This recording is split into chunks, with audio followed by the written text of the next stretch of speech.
including President Trump announcing on social media last night that a ceasefire has been established between Israel and Iran, ending the 12-day conflict. I'm Frank Billingsley. And I'm Celestia Sherman. We'll also talk with property tax expert Ryan Dean, who will field your questions on how new Texas legislation could impact your pocketbook. And I'm Ernie Manous. We'll also speak with the Catastrophic Theatre's Tamarie Cooper, who joins us to discuss this summer's edition of her hit show, The Tamarie Cooper Show, opening this weekend. And as Ernie, Frank, and I discuss the top headlines of the day, we want your thoughts, your questions, and of course your concerns. Give us a call or send us a text at 713-440-8870 or email us at talk@hellohouston.org. Hello Houston is made possible in part by founding sponsors John Bradshaw and Kathy Sanders, and by gifts from listeners like you. Live from NPR News in Washington, I'm Kristen Wright. On his way to the NATO summit in The Hague this morning, President Trump declined to say explicitly whether he's committed to defending his NATO allies, a central tenet of that alliance. NPR's Danielle Kurtzleben has more. A reporter asked Trump on Air Force One whether he's committed to NATO's Article 5, the Mutual Defense Clause in the alliance's treaty. It says an attack on one NATO member. Trump said, "Depends on your definition. There's numerous definitions of Article 5. You know that, right? But I'm committed to being their friends. You know, I've become friends with many of those leaders, and I'm committed to helping them." When asked, he later declined to clarify how he interprets Article 5. Trump also said he doesn't think the U.S. needs to increase its defense spending to a new target of 5% of GDP, which other NATO leaders are expected to agree to. That's even though Trump himself previously pushed for that increase. Danielle Kurtzleben, NPR News. Federal investigators are meeting today to consider what caused a door plug panel to blow off a Boeing 737 MAX jet last year. NPR's Joel Rose reports the incident raised big questions about safety and quality control. The NTSB has previously said that 4 bolts that were supposed to hold the door plug panel in place were missing when the Boeing 737 MAX jet was delivered to Alaska Airlines the previous year. But the board has not revealed exactly who was responsible.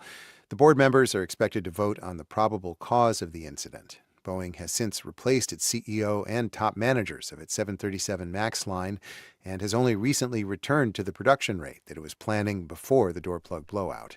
Joel Rose, NPR News, Washington. The first named storm of the Atlantic hurricane season has formed. Tropical storm Andrea is out to sea with winds not even close to hurricane strength.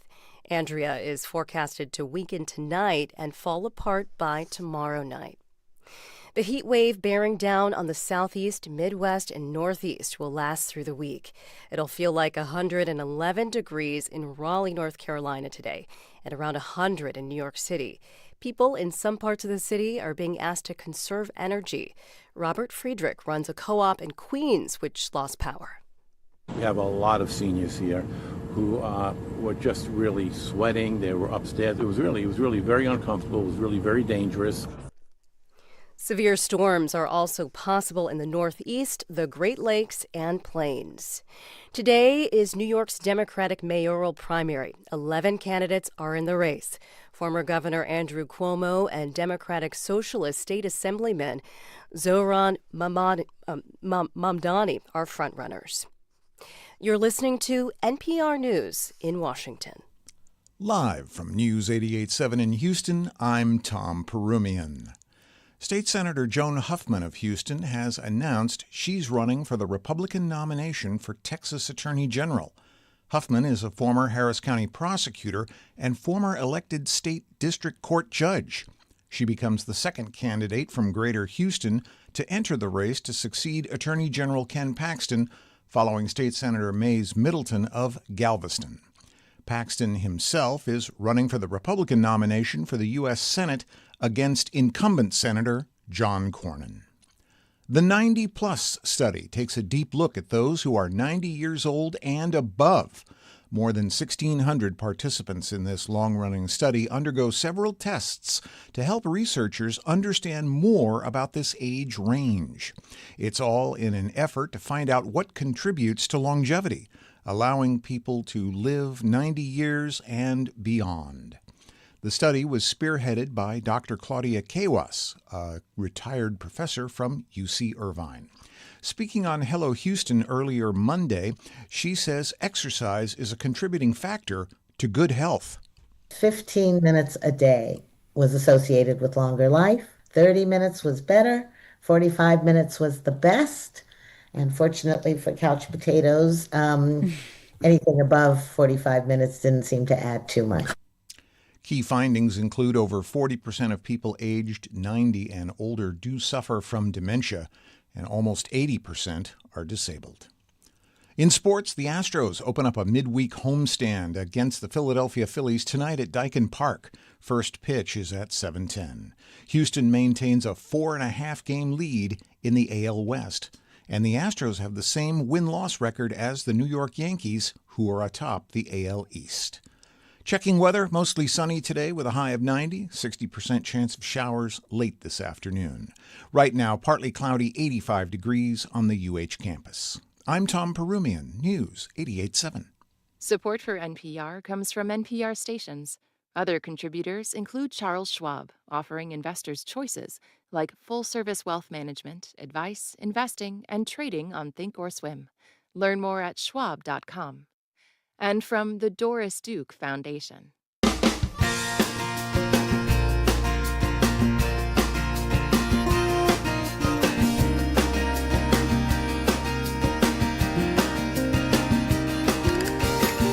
Live from the University of Houston, it's Hello Houston, an open forum on today's biggest stories affecting Houston and beyond. Call now, 713-440-8870. Or let us know your thoughts on today's topics by emailing us at talk@hellohouston.org. Now here's your host for Hello Houston, Ernie Manous, Celeste Diaz-Sherman, and Frank Billingsley. Hello. Hello. Hello, Houston. Hello, Houston. It's Tuesday. It is Tuesday. June 24th. Can you believe we're almost to July? To July. Oh, yeah, like half the year's gone. Half the year. Does it feel like half of the year is gone to you, Frank? 2025.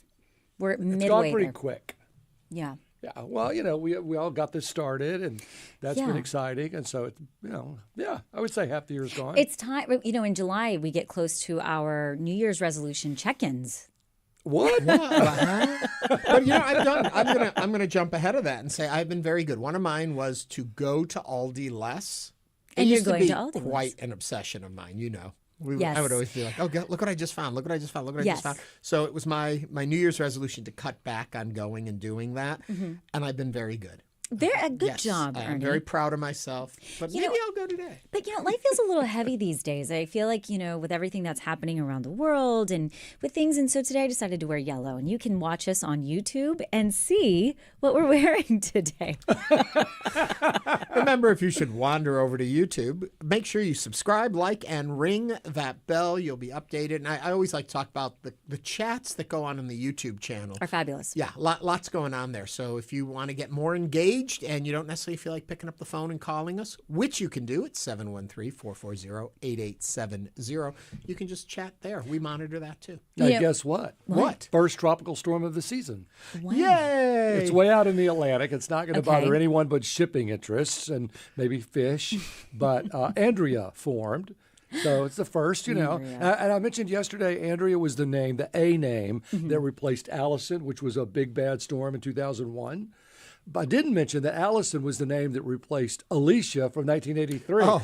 So these A storms have always been near and dear to my heart. Do storms get repetitive names? Yes, Or after there are 6 lists, and you do the same list every 6 years. So if a name is retired, and Allison was the first tropical storm name to be retired, usually it's just hurricanes. They get retired if it's really catastrophic. If it's catastrophic in terms of life and property loss. Okay. And so a lot of them these days are getting retired. But yes, they get retired. So you see some of the same names come up time after time after time. And you know what the letter A, B, C, D, E, F, G, H, I, J, K, L, M, N, O, you know what letter gets retired most? E. I. I. E-I-E-I. Yes, which makes sense because I is usually a September Okay. storm. Oh, you that know. makes about sense where it lands. Yeah, in the alphabetical. Okay, in the alphabet. The Idas and the Ikes, and just a lot of ice storms. So, do you know what I did last night? And it kept me up all night. I watched the Astro World documentary, and it is fascinating and tragic. And Not the amusement park, but the music festival. the music, Travis Scott Astro World. Oh my gosh, you guys, that was horrible. it was horrendous and it was crazy. I recommend everybody watch it, and then let me believe it know what y'all streams on think. Netflix. It's on Netflix. I want to debrief y'all. Let me know what y'all think. I couldn't sleep. haven't It was watched it yet. extremely tragic, and I just can't believe that happened in our city. Well, have a look. Hey, other than Andrea out there, same old, same old. I went outside here after our show yesterday. Yeah. It was pouring rain. Was it? I must have missed that. I must have been working. No, we had this afternoon storm.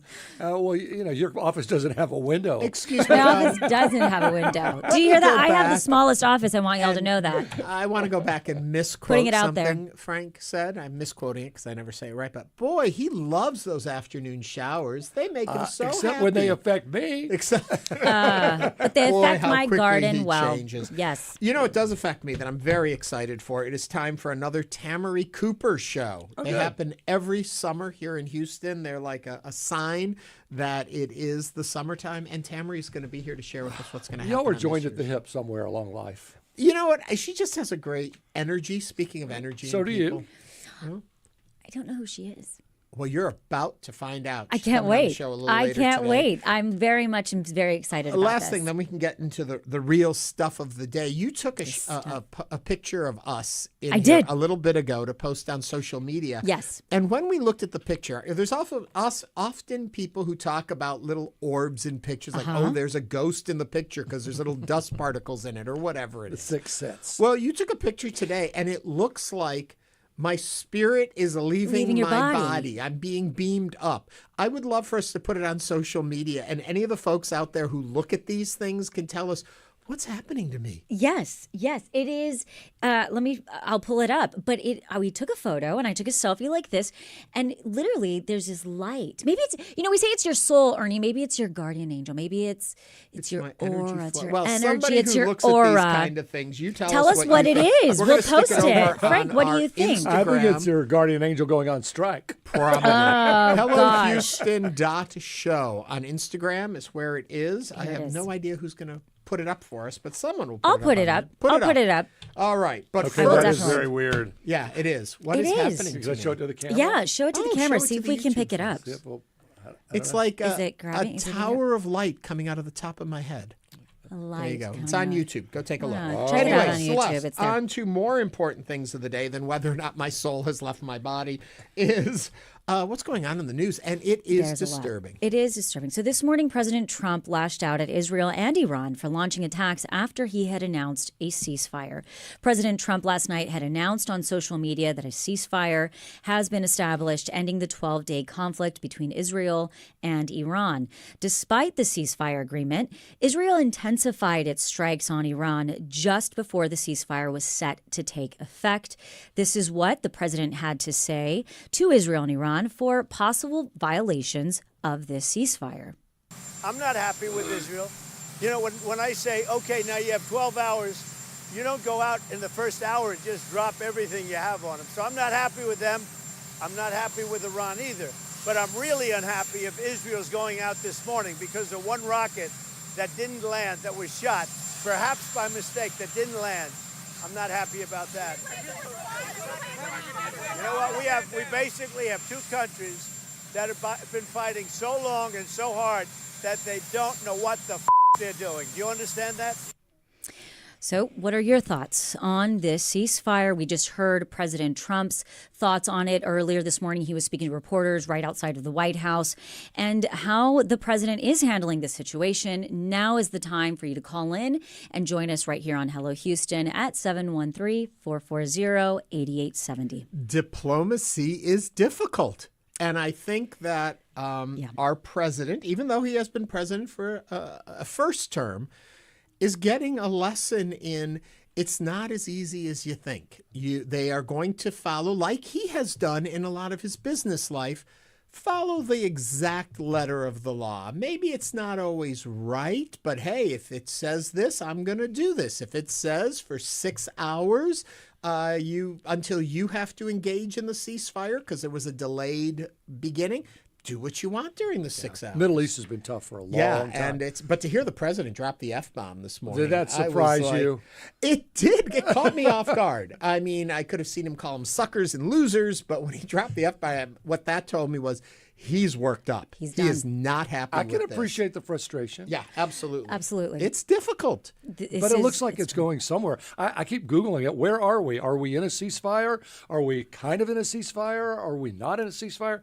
And I get the latest is his reaction to this, saying, stop it. We are in a ceasefire, so stop it. But it's like when my father used to reach in the back seat and separate me and my sister. And he said, stop it, stop it. We were still fighting. He just didn't know it. So I don't know where we are on this. I believe the latest was there was going to be a briefing today, and I'm seeing some reports that the House and Senate classified briefings on Iran have been postponed from a source. So I think it's one of those things where things are happening very, very fast. We know what's going on over there. Clearly, the president is extremely upset. And now it's just a matter of waiting to see, what if they're going to comply. Right. Well, it's optimistic. I'll say that. It's more optimistic than the Middle East has been in a long time. Having no background in this besides what I watch and see and the conversations we have on this show, I still go back to something that I said with our guest yesterday, Randy Weber, U.S. Congressman, about the idea that I think Iran may be low on weaponry. And I think that they're pushing out things much more strategically. So now that there's a chance for this ceasefire, that works into their narrative of either A, giving them a chance to restock or to hopefully have a pause there. But I don't think it's over. And I don't think just because there's a ceasefire, we should take that as peace is happening there. There is, like you said, Frank, many, many years of issues between these countries, between these peoples, even before there were nations. Well, I think Trump wants to show there's a new sheriff in town. Right, but I don't know that that's going to have... the Middle East is a very tricky... difficult area. They've been around a lot longer than America, too. So we want to hear from you. Give us a call, 713-440-8870. I do have a friend who is actually a teacher here. She is from Iran. Her son, Hirad, is Evelyn's age. And I have been in contact with her. She says that all the airports are closed. There are no airplanes going out. They're trying to get back. And I think that's one of the reasons that I feel so heavy is because we talk about policy and we talk about politics and war and all of these things. And I think about, as a mom, as I send my kids off to church camp, VBS, Vacation Bible School, and, it's influencer themed. There are moms out there right now in other countries that are really concerned about the impacts that this is going to have on their children for the rest of their lives. It is, as we continue on with our day and we get to live in this amazing, I think, country where we are safe, there are people that are really suffering out there. Yep. So. Yeah. Anyway, let us know what you think. 713-440-8870. Speaking of students and bringing the stories closer to home, Texas public school students will soon be required to keep their cell phones and other personal communication devices locked away during school hours under a new law, making a significant shift toward mandatory restrictions on student devices used statewide.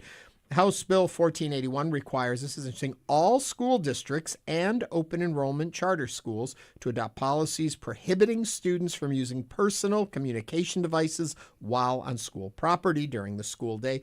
Previously, such policies were optional for districts to do.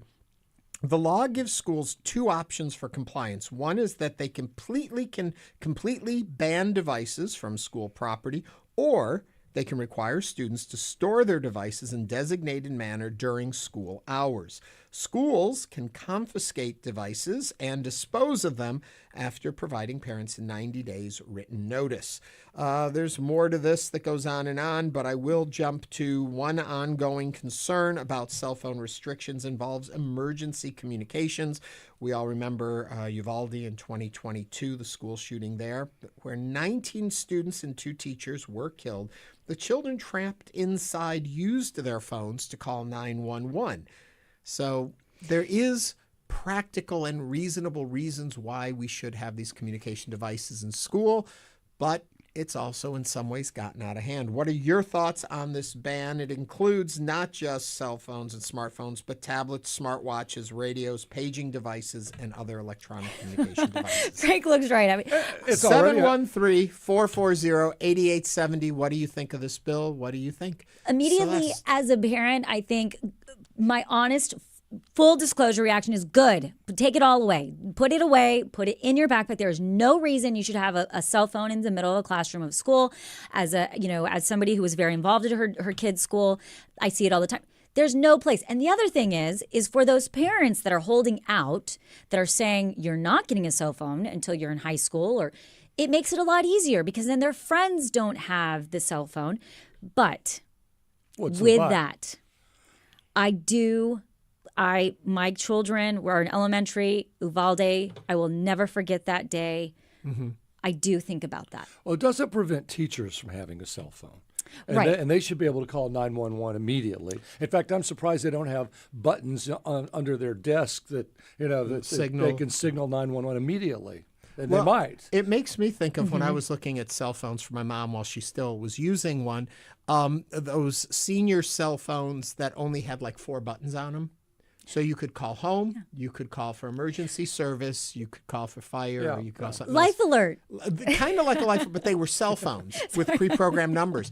And I'm wondering if something like that should be allowed for students, that they could call home. They got just a cell phone. Some kids can't afford pencils. Right, but I'm saying if that was also on the market, that those could be allowed, because then you could. Well, they do. They have gizmo watches where you can go and you can. But the watches are outlawed. How many watches? Yeah, Oh, any I do. kind of Okay. electronic watches. Yeah, no, it's all smart watches. How many cell phone videos have we seen of fights in schools? Yes. And maybe of teachers not treating students properly. I mean, there's been a little policing with cell phones from students. In addition, I mean, the Uvalde is an extreme example, but just catching on video bullying, someone picking on someone else, something that maybe was useful, maybe even used in a court of law, those sort of cell phone videos are going to go away. Have been used for evidence. Absolutely. Yeah. Now, HISD's had this for a while. This is not new to HISD. I don't think But this is now statewide. Right. Well, and it was the optional. confiscation and the possession of these objects. I want to grab a phone call, but I also want to mention I've got an Ernie story time coming up of when I was a child and recorded something in class. You have to wait for that one. You had a cell phone in class when you were a child? No. But first, we do want to hear from you on multiple of our topics. We've been talking about the conflict that are happening in Iran and Israel, and we have a call which you can join the conversation at 713-440-8870. Majid from Houston, welcome to Hello Houston. What is your comment, Majid? Okay, listen, everything happened to this country, to Iran, is United States' fault. You get coup against Iran 75 years ago, and you brought the Shah to the power. Again, you guys helped Khomeini come and destroy this country. We had the best country on the land, the best. Even United States was not able to get close to it. Everybody was happy. Everybody had everything they wanted, and the economy was perfect until you guys got involved. At this point, you guys got involved, and everybody crossed their finger. This regime changed against you guys stopping because you guys want to sell the gun to the Arabic countries. That's all. You guys have to help this regime change. Nobody wants him. Nobody likes him. Everybody's hate this regime. How are they supposed, Majid? How are they supposed to get rid of him? Helping people. Just to keep Israel, attack them, no problem. Everybody's happy. Nobody against it. Everybody's happy with what's happening right now. Majid, thank you for calling in. We're interested in what all of our audience has to say on this topic. Give us a call, 713-440-8870, to jump on what he was saying there, too. We had talked a little bit yesterday about the Crown Prince of Iran, who is actually the son of the Shah of Iran, and he is a self-appointed leader of an alternate party, an alternate idea, a new regime change for Iran. And he held a press conference yesterday where he was saying that basically it's the people of Iran have to rise up and make this change. And the comments that followed it were, if the U.S. gets involved in regime change, then they look like an American puppet. And what you need is the Iranian people to find the right person to lead them forward and to make this change. Any other way, it won't get the ground support it needs in the country. And you really need the people to lead their own nation. Always. Yeah. So thank you for calling in with that thought. Let's then go on to, are we good to move on? Or Yeah, let's move on to Let's Pamela. move back on. Pamela is on the line as well. You can join the conversation at 713-440-8870. Yeah. Pamela, what is your comment? Hi, can you hear me? Yeah. Yes. Sure You're taking us back Great, to the okay. phones, aren't you? Yes, I am. Okay. Okay, so you can talk to any law enforcement person you want to, and they will tell you, get these stupid phones out of the kids' hands. Mm-hmm. Those kids called and called and called in Uvalde, and it really helped them, didn't it? Well, there's a point. You know, all the phone does is to pinpoint where the child is and tie up communication. I agree with you on that. I think that's why I said I think they need some sort of way to let 911 know that they need help other than the kids calling them. You know, we have teachers, we could have alarm buttons. This is 2025. But, you know, I think that some of the question around the children communicating isn't necessarily with 911, but with their parents. Mm-hmm.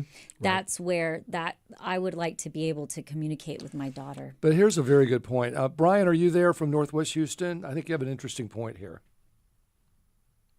Yes, I am here. So I have a son who is type 1 diabetic, and he has a medical device that's tied to an app on his phone. Mm-hmm. And so I'm not against removing personal devices from the classroom with some caveats. Yeah. So that's a necessary item for him. Is it something he has to check hourly? I know type 1's the bad one. How often does he have to check on his app? I'm just curious. Well, he monitors it on a regular basis, particularly before meals or depending on what he's feeling. But it also sends data to my wife and I, so we can also keep tabs on that. Brian, quick question for you. I don't have House Bill 1481 in front of me. What I'm curious is, do you know if there's exemptions for things like that or programs like that in the bill? Have you heard anything about that? I have not yet, but I'm very interested in looking that up now. Yeah, we are too. But I don't know how they would regulate, and you just know that they're going to encounter someone who doesn't know and will see a phone and will confiscate a phone and could leave you folks in serious concern. So thank you for sharing that with us, Brian. All right. Yeah. Thanks for taking my call. Thank you. 713-440-8870. Brent is also on the line from West Side. Brent, what's on your mind? Well, I think the safety issue, and I agree with the comments about being able to reach your parents in the event of an emergency and not tying up the 911 line. Ultimately, I think if you're going to let anybody carry firearms, you can't restrict children from having communication devices with their parents. Full stop. Yeah. Brent, thank you for that. And we continue to monitor your responses, 713-440-8870. He brings up a really good point in that we are looking at cell phones and, safety, but yet very little on gun reform. Well, and aren't we supposed to have a security guard on every campus in the state? Yes. So so we could start there, and then we're all this big idea of nuclear war. One bomb could wipe out Israel. Nuclear war, and yet assault weapons are just fine here in our country that can wipe out an entire school. I mean, our priorities are really screwed up. I think also it's a phone etiquette, understanding how they're supposed to be used and not used, and it's become out of control where people are always on their phones and distracted, and I understand why there's a need to try and reel that in. Oh, I deal with it all the time. I need to get off my phone. I know, you do. But you're not on your phone right now. I had a fun story I was going to tell you. Somebody did post on YouTube that I need to clean my phone. Thank you. Oh, is that why? Wow, I'm getting gold. You got cell shame. I got Opti21 calling me out. Thank I you, had a little Opti21. story about that, see but you. I'm going to save my little story for later in the show. So Okay. you'll have to keep hanging on to find out how Ernie got in trouble for what he recorded in class when he was a wee child. When you were a wee child. I'm looking forward to that. But coming up on Hello Houston, property tax expert Ryan Dean joins us to take your questions on how new Texas legislation could impact your pocketbook. This is News 88.7. Stay with us.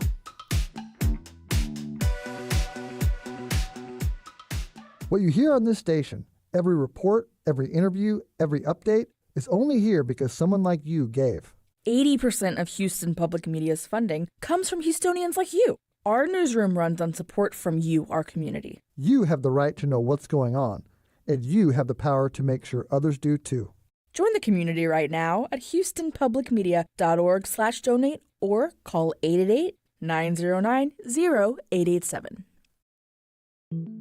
Democrats are looking for somebody who can stand up to Donald Trump immediately and defend New York City.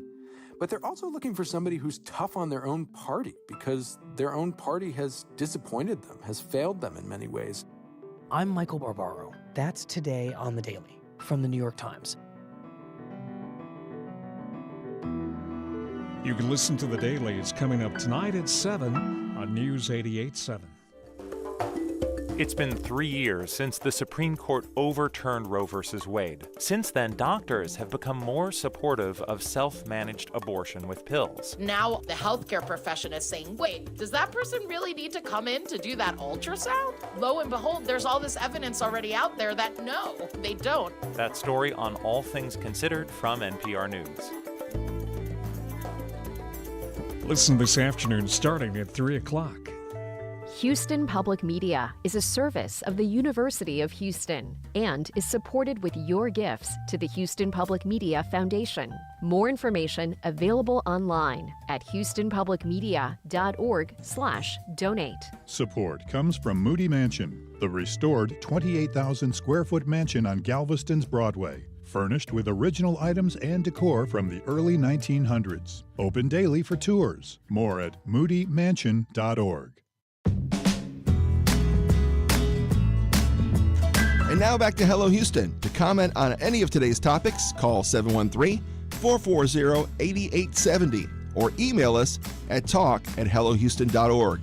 Now back to Ernie Manous, Celeste Diaz-Sherman, and Frank Billingsley.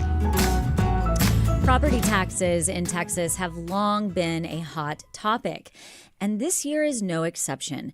Last week, Governor Greg Abbott signed sweeping new property tax bills into law, Senate Bills 4 and 23 and House Bill 9, that promise relief for homeowners. All three bills will require voter approval in the November 4th constitutional amendment election. However, these bills also introduce a fresh layer of complexity to an already complicated system, especially right here in Houston. For many Houstonians, navigating property taxes, tax assessments, exemptions, and protests can feel like a maze. But the good news? There are real tools and strategies that homeowners can use to better understand, challenge, and even reduce their property tax bills. Joining us today to help us unpack these new laws and what they could mean for you is Ryan Dean, a leading property tax expert from AutoAgent.com. Ryan, welcome to Hello Houston. Thanks for joining us today. Thanks for having me. All right, so a couple of these bills are all about senior relief. If you're over 65, listen up. So and it's almost a combined, from what I read, Ryan, correct me, $200,000 of relief. So, but explain, does that mean if your property's worth or assessed at $500,000, you only pay taxes on $300,000? What does that mean? Yes, that's absolutely what it means. And, there's a whole series of exemptions, and that's what we do at Auto Agent is educate the public, because there's so many things that have changed in the property tax world, so many exemptions that are available, and a lot of times people just aren't aware of it. So you're absolutely right. What these bills are going to do is increase the limitations of the value reductions. So how an exemption works, if you look at a property tax bill, you're going to have your assessed value on there, and we'll talk a little bit about how that gets generated. And then you're going to have a series of line items, which are all the different taxing jurisdictions that are part of your area and part of your tax bill with a tax rate next to it. So it's just a simple calculation. Value times the rate equals a dollar amount. So anytime you can reduce that assessed value, it's going to lower the dollar amount due on your tax bill. So if you're over 65, that's huge, because not only can you get a deduction, but you can also lock in that value going forward. And that's huge, because what we've all seen, right, with the values is there's a lot of competition going on right now. Texas is a great place for business. A lot of businesses are moving to Texas for many, many reasons. And what does that do? Jobs. People need housing to work those jobs. So there's all of these property sales going on. Let me each take time you, a house Let me take you back for sells, 1 second, and then you can continue on yeah, this. I just sorry. want to ask real quickly. I own property, but I'm ignorant to all of this. So what I need to know is this anything I have to actively participate in besides challenging it? But when I get that my yearly bill assessment, whatever, is already this calculated in?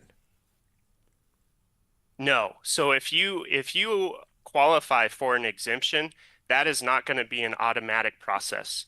The government is not going to look at your age and say, hey, congratulations, you're 65, like the mailer you get from AARP, and say, now you have this exemption. Why does AARP know first before the government does? Hey, I'm 41. They're already sending me notices, so they're ahead of the game. Anyway, I cut you off. Please continue. Yeah. So no, to your point, there are forms that you need to download. And another misconception is a lot of people look at the tax collector office because that's who's sending the tax bills out. But the assessor's office is actually the one controlling the values and controlling the exemptions. So they're typically the one that's going to house all the forms that you can utilize to apply for these exemptions. Texas also has a homestead exemption, which is basically the easiest way to say that to the public is it's basically your primary residence. And that's a huge thing in Texas because it actually does decrease the assessed value or the taxable value. In California, where I am, there is a homestead exemption, but it's more of a liability thing. In case of a lawsuit, it limits what they can come after, but it does not affect our tax bills at all. So these are things that taxpayers in Texas need to be aware of, need to take advantage of to lower their tax bill. Disabled people, you can get up to 100% tax reduction, fully exempt. Disabled veteran, same thing. Let me So these are quickly very, ask very this important then, things to and be then we aware could of. move on to the actual bills and such. But so if I am challenging my tax and I go to one of these firms, they're all over the place to challenge your tax, do they then look at all of these and tell you what things you should be getting? Or do you still need to come fully educated and prepared on these exemptions? So there are a lot of, number one, you don't have to have a firm to appeal your value, to Right. challenge it. But it is a good idea because they know all the ins and outs. They know how to be successful. So they will look at all of these things. So it's kind of two separate things. One thing is challenging the value. And that is them saying, hey, you have used a mass appraisal technique, because if you notice, there's not a Prius pulling up from the county often anymore saying, hey, let's actually get a notebook out, clipboard, and look at this house. They're using mass techniques. It's data driven. They're flying drones over properties, seeing a new deck, a new pool that maybe wasn't permitted. So there's a lot of things that are happening there.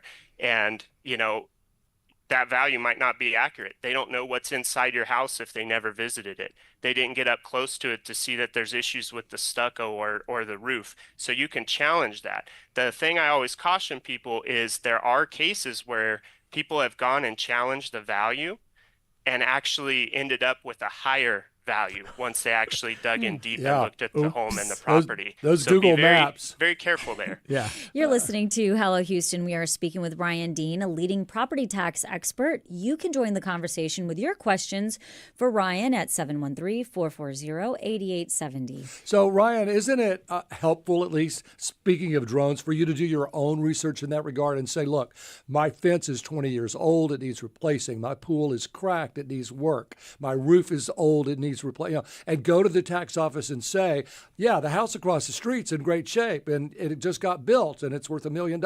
My house, with all these repairs that I need to be done, is worth only $800,000 or whatever it is. I mean, is that a logical approach? Absolutely. There's a lot of assumptions being made from a drone perspective. They also fly airplanes in a pattern. It's almost like a miniature U2 program. A lot of people don't know about this. But there's a lot of assumptions being made because even with high resolution photography, they're not able to tell how great a shape that roof is. Everything that you mentioned, they can't see it from that altitude in detail. So it looks like the $1 million house next door.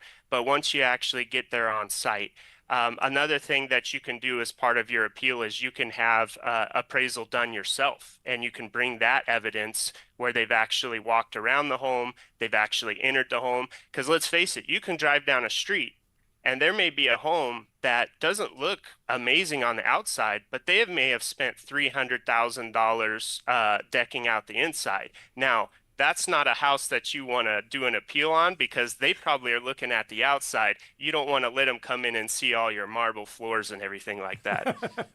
Tricky. So this is a crazy question, but it happened to me. So we happen to have a beach place, right? Mm-hmm. And so like a lot of people. Mm-hmm. All right. So, before we got married, we could have two different homestead exemptions, and then when we got married, we lost that because a couple could only have one homestead exemption. And somebody said, "Well, why did you tell everybody you got married?" So, have you ever faced that before? I mean, should two people who have their own homes maybe just not get married if they don't want to?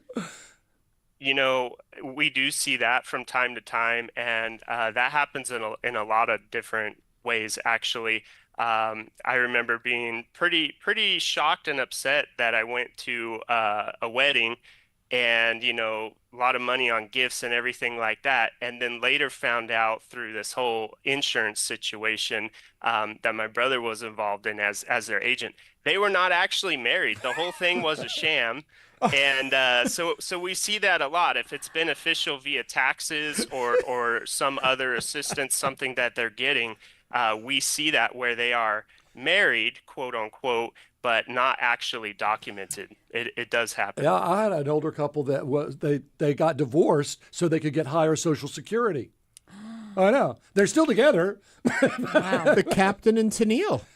Captain's medical bills were so hard that by getting divorced, he got more coverage. And so that's why the captain and Tennille got divorced. Wow. Well, we do have a question on YouTube from my British computer guy, and you can ask your questions at 713-440-8870. Ryan, once you apply for a homestead exemption, is it automatically applied every year? Yes, my understanding is that once you've received that and many other exemptions, they are on a permanent basis. The only thing you need to watch out for is you cannot, as we were just discussing, you cannot apply for another one on another property. That would be a problem if that was found out. Now, are there any, red flags when somebody might be receiving their appraisal notices, such as, large increase in value, incorrect property descriptions? I know we kind of talked about that a little bit, but how can somebody recognize it if their home looks pretty outside and their home is nice inside? Yeah, you really need to look at the data, and remember, everything is data driven. And, that's what our systems do, is basically give the public a window into their property tax data, because you need to look at that. If you're looking and saying, wait a minute, this is saying 3.5 acres. I don't have 3.5 acres. Maybe this data is from another record. There's just something very, very off. You're saying, wow, all of a sudden my structure went up by $200,000. What happened here? Those are exactly the things that are going to cause you to question it. And that's exactly why you would want to go through the appeal process to ask them, how did you arrive at this value? And if they're not able to tell you and it doesn't make sense, that's where you can have your evidence and come back to say, this just isn't correct. Every year you get these bills, you get the value sent to you and then how much it's going to cost. So you miss challenging it one year. So then the next year comes back even higher. Can you get back and do a do-over? Or once you let one go by, that's been agreed upon theoretically, and now you're stuck with it? No, so you can appeal at any time, but it's going to be from that point forward. It's not going to go retroactive back. Right. But once you catch it, challenge it, and prove your case, that point going forward. But remember, nothing's set in stone. So you're going to improve it for that next tax cycle, but there is a good chance that another increase will be coming your way in the next fiscal year. So we opened the segment by talking about Senate Bill 4 and 23 and House Bill 9, these new laws, bills that are coming up that we're going to have to vote on. Thoughts on it from your point of view? Are we moving in the right direction in this state? Is this good for home consumers?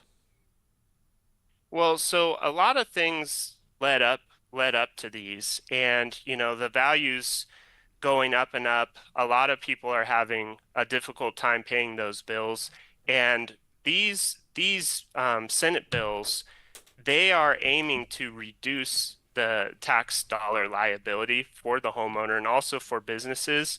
And what they've also done, which I really admire, is because there's a huge state surplus right now, billions of dollars, they are actually offsetting any loss. So if you think about it, you have those line items that I talked about on the property tax bill. Those are going to be schools. On every tax bill, there's going to be school districts, sometimes more than one school-related bond on there. And so if you lower everybody's tax bill using these exemptions we talked about by these massive amounts, now you're cutting funding to very important things like schools. Well, what the state has done and will do with this is basically they're going to offset that. So however much that tax dollar is reduced, they're going to pay the difference to make sure these important things like school districts don't lose any money. And I really admire that. That is just such a great thing. We have to keep our schools open and well funded. I heard you guys talking about it earlier, spinning off of the cell phone thing. Schooling is just so important. So it's amazing that they're offsetting that. Hey, Ryan, I have a call from Quee for you from Houston. Quee, what's your question for Ryan? I bought a house free at an arm's length transaction. And which means that, it was listed on the market for roughly a year and a half. And I bought it at a certain price, but when I protest, the appraisal district said that the price I bought it at was unqualified. And so I went to the ARB committee, and what they did was they took the HCAD's appraisal price and my purchase price, and they split it in half, but they would not agree to lower my appraisal price to the price that I bought at the market. Are they able to do that? And what ways could I do, or what other ways could I go about to get the appraisal price for what the price I bought for on an open market? Yeah. It sounds like you got a deal, and the appraisal board said, hey, you got a deal, but that house is worth more than you paid. Yes, that's what they said. Yeah. What does he do, Ryan? Now, did I hear you correctly? You already went through the formal appeals process? Yes, I did. Okay. Yeah. Well, I would actually need to do a little more research. I'm surprised on that, actually. I guess, you don't have to disclose numbers, but I'm thinking you got a heck of a deal. It must have been really, really a substantial discount, because normally I would think you'd have a little more leeway there. Yeah, I think so. I was told that I can go to one of the appraisal companies where they could do an arbitration, and at that point, they can try to get it lowered for whatever, But at the formal meeting, they just met halfway between what the district was appraising it for versus what I bought it for. And the house was on the market for over a year, close to 2 years. Well, yeah, he might have a case with the reason it was so low. Might have a bad foundation. It might have termites. It might have history of murders. Who knows what? Hope not. I hope not. Yeah, you need to build your case on that, and like you said, I think you need to involve professionals. And what you'll have to weigh is the tax savings versus what it's going to cost to have professionals on your side here. So take a good look at that. I'm sure you could get a free consultation to run that by a professional, and they can let you know whether or not it'd be worth it to enroll their help. All right, Ryan, tell your brother hello. Ryan Dean is a leading property tax expert from AutoAgent.com. Ryan, thank you for joining us today on Hello Houston. Thanks for having me. After the break, we will talk with Tamarie Cooper. Stay with us. You're listening to News 88.7. Houston Matters wants to hear from you about story or guest ideas for future programs, or pet care or gardening questions you'd like us to tackle when those subjects come up each month on the show. Or maybe you have suggestions for how we can improve the program and provide a better public service. Reach out anytime at talk@houstonmatters.org.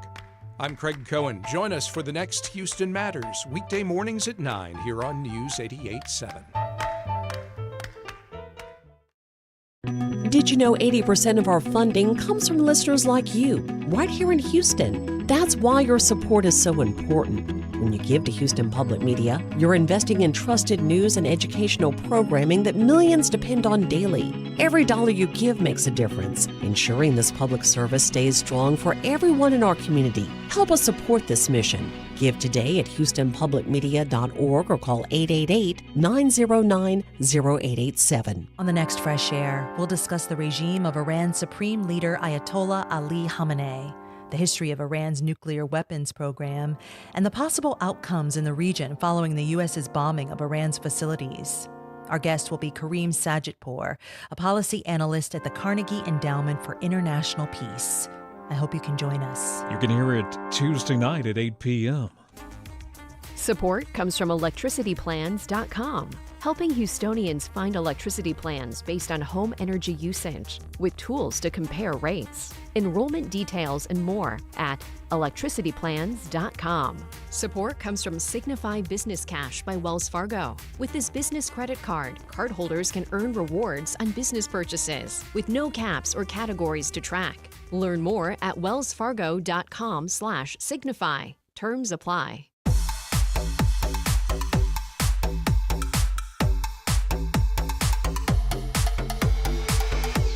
And now back to Hello Houston. To comment on any of today's topics, call 713-440-8870 or email us at talk@hellohouston.org. Now back to Ernie Manous, Celeste Diaz-Sherman, and Frank Billingsley. Okay, over the last 28 years, Tamarie Cooper and her crew of merry theater makers have entertained summer theater goers with their all-original smash hit musicals. Why, some even say it wouldn't be summer in Houston without a Tamarie Cooper show. In this year's extravaganza called Another Ding-Dang Tamarie Show, Cooper takes us behind the scenes to learn how the tap dancing sausage gets made.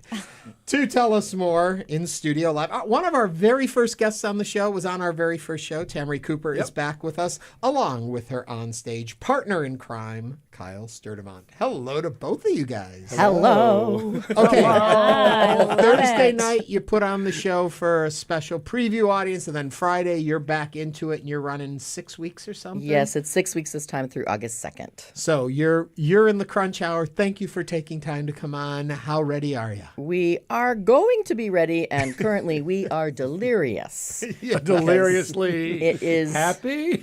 Yes, deliriously happy. We it's always crunch time right now of like getting the final tech things done because we get in last minute and you have to add all the, the mics and the sound and the lights, and then having to make adjustments for the space. And we're also old now, so it's harder. It's harder on the bones. Like the day after tech rehearsals, if people don't know, like what we do in theater with tech rehearsals is for 12 hours, like Saturday and Sunday, you're in the theater basically locked in like some strange church lock-in or something, right? Lots of snacks, I guess no church, but anyway, theater instead. And that just seems to wear on the bones more as we get older. Sure. So this is the 29th Tamarie Show or variation thereof? It is. Wow. It is. Do you know, you have a cult following. Ernie is actually the leader of it. Oh, far from it. There are those that are even more obsessed than I am. Can you explain, where did you first discover it, and why do you think it happened? Well, I think the thing about our show is that it really does have accessibility points. I think anybody can come in. Yes, it is a musical, but it's not what you would typically see. And we have people who are non-traditional musical theater performers singing and dancing out there. The topics also, I think, become very accessible over the years to people. And a lot of it will have local flavor as well. So I think that builds the Houston audience. But just things like, I always give this example, but a parade of my ex-boyfriends, and with the different actors personifying, like Kyle was psychotic stalker boyfriend, right? So everyone can relate to these things. The hippie-smelling patchouli boyfriend, right? And et cetera, et cetera. And just even this year, there is a topic about a storage unit, the Catastrophic Theatre storage unit. And I think we all have either a unit or an attic or some extra room or closet that we cannot keep control of, that just keeps festering and growing with crap. Owns us. Right. It owns us. Yes. So this is the catastrophic storage unit is the monster that I have created. It is my darkness. And Kyle personifies this on stage. Yeah. Kyle, help me out here in explaining to folks, what is a Tamarie Cooper show?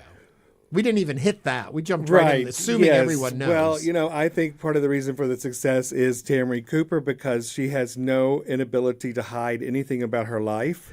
So it's every show's theme is a theme that's accessible to everybody, but she brings so much of her own crazy persona and real life experiences to each show that it just draws you in. And then it ends up being like, oh, yes, I also have a fear of cockroaches, and I have all these other idiosyncrasies. And so when you have a fear of cockroaches on your stage, Tamarie, there are dancing full-size cockroaches that come out. I always say I try to use my show as therapy to work through my problems. So I'm okay now with large tap dancing cockroaches, just not the real ones in my kitchen. So. Yeah. Kyle, explain your role in all of this. Oh goodness. In 3 words. I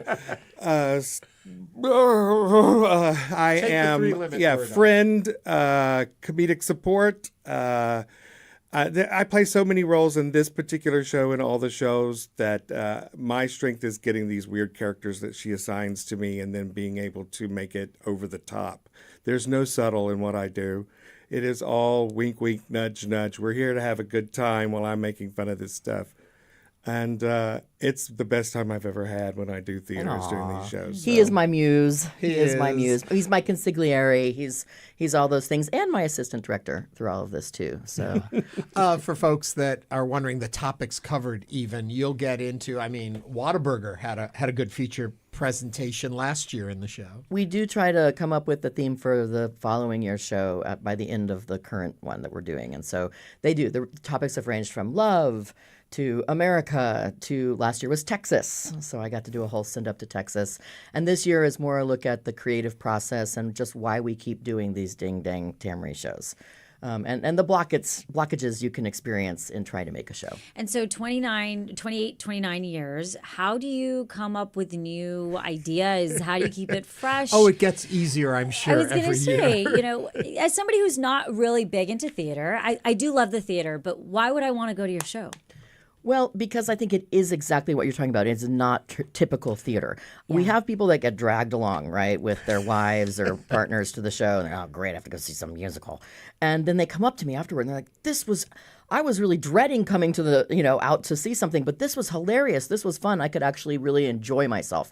Sure. And I think right now, especially for us with the current sort of chaos of the universe on so many different levels, that it's really great to be able to come together as a community and just let go in the summer and just have the AC, on you and the nice cold match and breathe and laugh at these ridiculous people on stage who are just making complete fools of themselves, and to be able to laugh at some of the really intense topics too. Think less theater, more 70s, 80s variety show. Oh, I love in a that. sense. I am definitely going to go. It's June 27th, this Friday. So you can find out everything you need to know about it by visiting our website, catastrophichetheatre.com. You can also go to the Match website, which is matchhouston.org.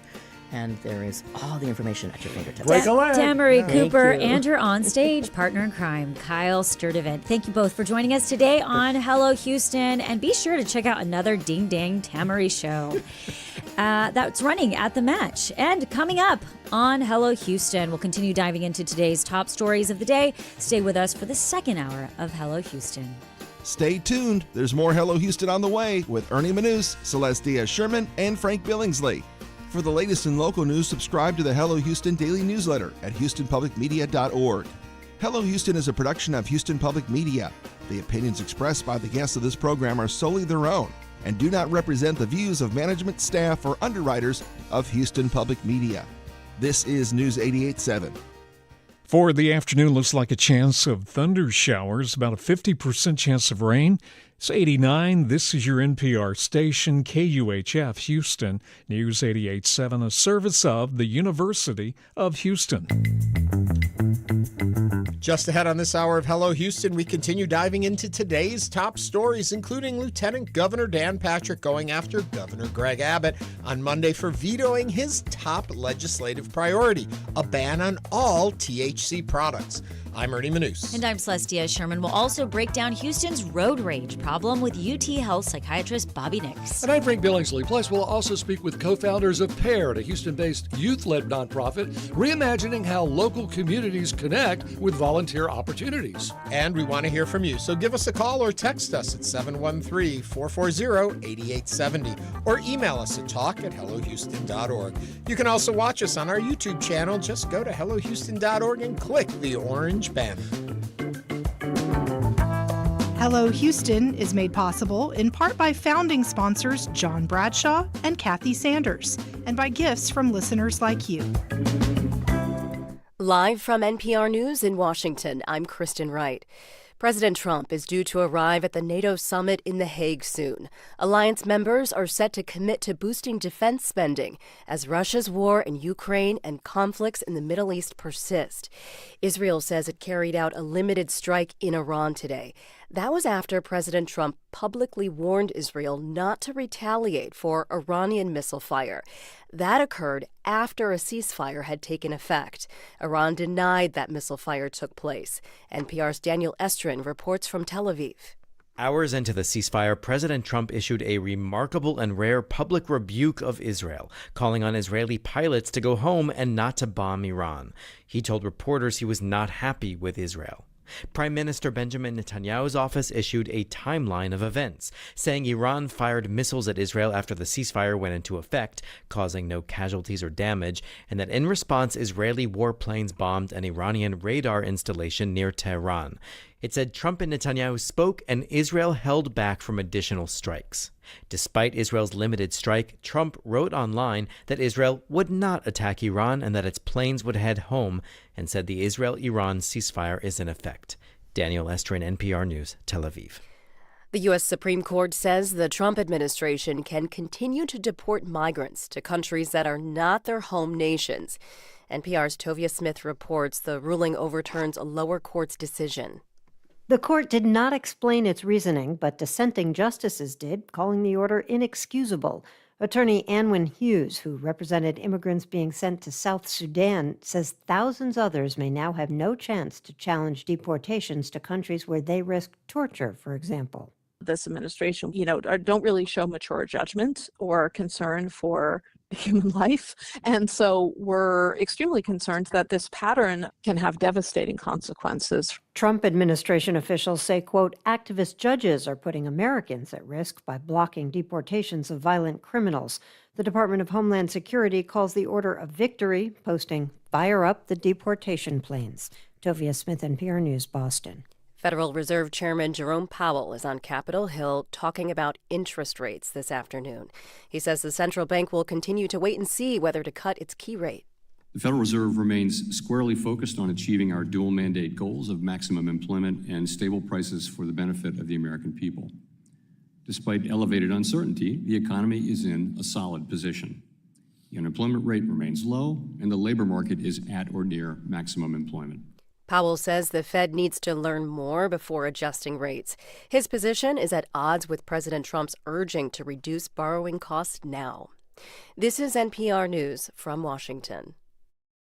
News 88.7 in Houston, I'm Tom Perumian. Lieutenant Governor Dan Patrick hitting back at Governor Abbott over the governor's last-minute veto of a bill banning the sale of products containing THC, the psychoactive compound in cannabis. Patrick rejected Abbott's argument that such a bill would not stand up to legal challenges. He says Senate Bill 3 is well-intentioned, but it would never go into effect because valid constitutional challenges. Litigation challenging the bill has already been filed. Since when did we care who sued us when we passed a bill? Abbott has called for a special session starting July 21st. That's to strictly regulate products containing THC. Patrick says he would not preside over the passage of such a bill. Texas congressional members reacting to the past weekend's airstrike by the United States on Iran and Iran's retaliation of shooting missiles at a U.S. base in Qatar Monday. Republican Congressman Randy Weber says an Air Force colonel had previously told him if Iran launched missiles, troops would have just 4 minutes to react. And when you see someone like Iran who vows to kill you and wipe you off the face of the earth, and then is on the edge of getting the most deadly weapon known to mankind, I think the president needs to be able to act quickly. Weber emphasized that congressional approval is slow, and the president cannot afford to wait. He made the comments on Hello Houston Monday. Weber represents the 14th Congressional District in the Galveston area. Taking a look at sports, the Astros open up a midweek homestand against the Philadelphia Phillies tonight. 7 o'clock first pitch at Daikin Park. Houston maintains a 4.5-game lead in the AL West. And taking a look at weather, it's going to be mostly sunny with a high of 90 today and a 60% chance of showers later this afternoon. Right now, it's partly cloudy, 88 degrees on the UH campus. I'm Tom Perumian, News 88.7. Support for NPR comes from NPR stations. Other contributors include Progressive Insurance. Progressive is looking for dedicated and forward-thinking individuals to join their growing team. More information, including application, at progressive.com/careers.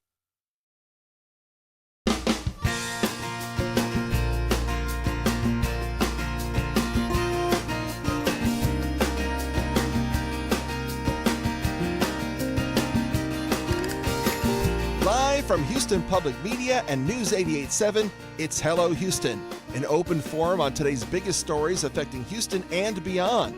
Call now, 713-440-8870, or let us know your thoughts on today's topics by emailing us at talk@hellohouston.org. And now here's your host for Hello Houston, Ernie Manous, Celestia Sherman, and Frank Billingsley.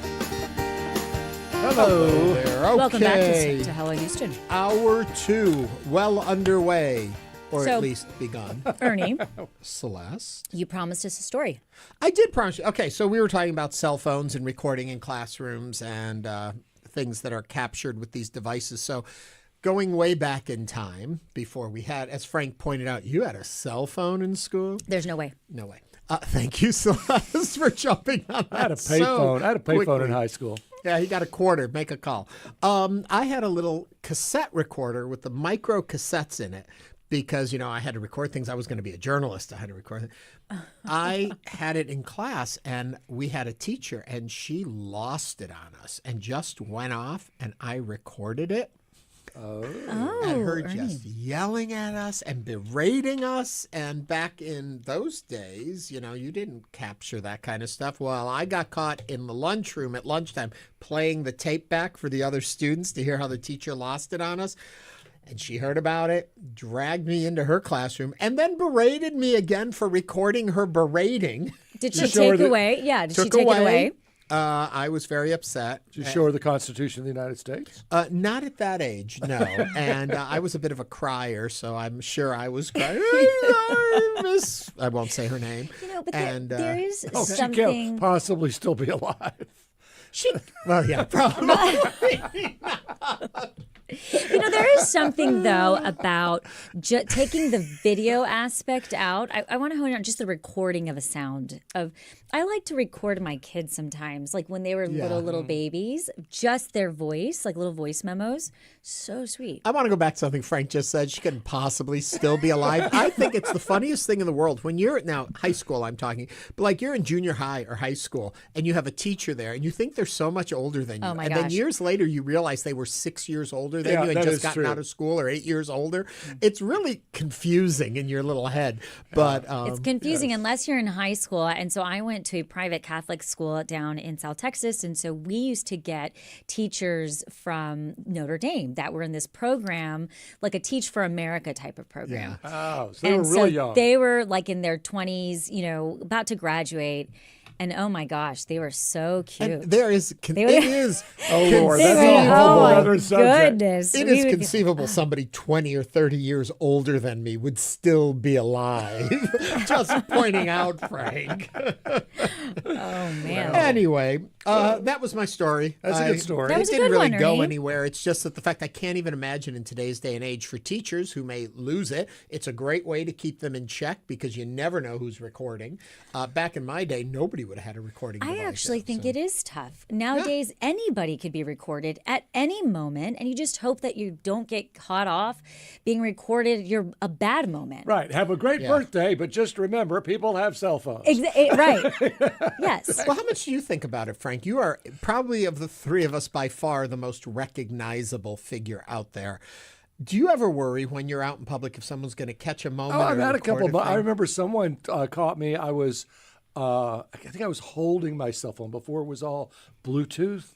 So I was at a stoplight and I was talking to Kevin on the phone, and the person next to me took a picture and said, "Oh, the weatherman's talking on the phone while driving." Shamed you. Yeah. Ooh. Well, speaking of which, we're going to be talking about road rage coming up within this hour, which Yeah, I ran them off the road. is which is very interesting because we are talking about cell phones. Ernie, and road somebody rage. wants to comment on your story. 713-440-8870. You can comment on any of the topics we're talking about today, but I think Ash from the north side will be the first one we'll grab. Ash, what's on your mind? Hey guys, how are y'all? Pretty good. Good. I was just calling in reference to the pouches that that y'all were talking about to isolate cell phones in schools. Yes. That technology is very similar to the security technology that's used in the retail space, and those release devices can be given to teachers and distributed sort of like a piece of equipment from a safety perspective, so that in sort of a terrible situation, teachers can unlock phones relatively quickly. Good point. Yeah. Okay, so Ash is basically saying that within this legislation that we were talking about, banning of cell phones and tablets, one of the big concerns is parents and students be able to access, communication, and so teachers would be able to get them. Ash, when we saw the note that came to us that you were on the line, we thought it was a comment about my story from like fourth grade, but it turns out that's not what your comment was about, but a much more insightful comment. Well, it's the whole cell phone thing is going to be interesting. It's been done for a long time, and you and I didn't need a cell phone to get through school. No, that's what's kind of surprising to me about the whole thing. We also saw somebody earlier when we were talking about, well, what about the cell phones that only have limited 4 keys or something like that? Somebody pointed out in YouTube that the jitterbug phones that only had a couple buttons, and that was right. I don't know what do those cost? $20? Yeah, something like that. But those would not be legal at this point. Anyway, all of that being said, we're going to continue on. So let's get into today's topics, this hour's topics with Celeste. Lieutenant Governor Dan Patrick came after Governor Greg Abbott on Monday for vetoing his top legislative priority, a ban on all THC products, and called for lawmakers to instead place firmer regulations on the hemp industry. In vetoing Senate Bill 3 just before midnight on Sunday, which was a really surprising move for many, Abbott argued that that the measure would have faced valid constitutional challenges that would have kept it tied up in courts for years. He called the legislature back to Austin for a special session next month to pass stricter rules for products that contain tetrahydrocannabinol. The THC, the psychoactive. I can't believe I even tried to say that word. I was proud of you to try at least. The psychoactive compound in marijuana known as THC that SB3 sought to ban. In a defiant news conference Monday, Patrick refused to cede any ground on his month-long demand for a full prohibition of the substance. He accused Abbott of wanting to legalize marijuana by regulating hemp products, claimed that the governor had misled him into believing that he would sign SB3 into law. Are you with Patrick or are you with Abbott, Governor Abbott? And should marijuana finally be legalized in Texas? Or should it be banned altogether? Give us a call, 713-440-8870. We keep coming back to this topic, and it's a good one because it raises a lot of questions. Frank, you were about to say something. I think it's just a little slap fest going on between the governor and the lieutenant governor. I really thought they were in lockstep.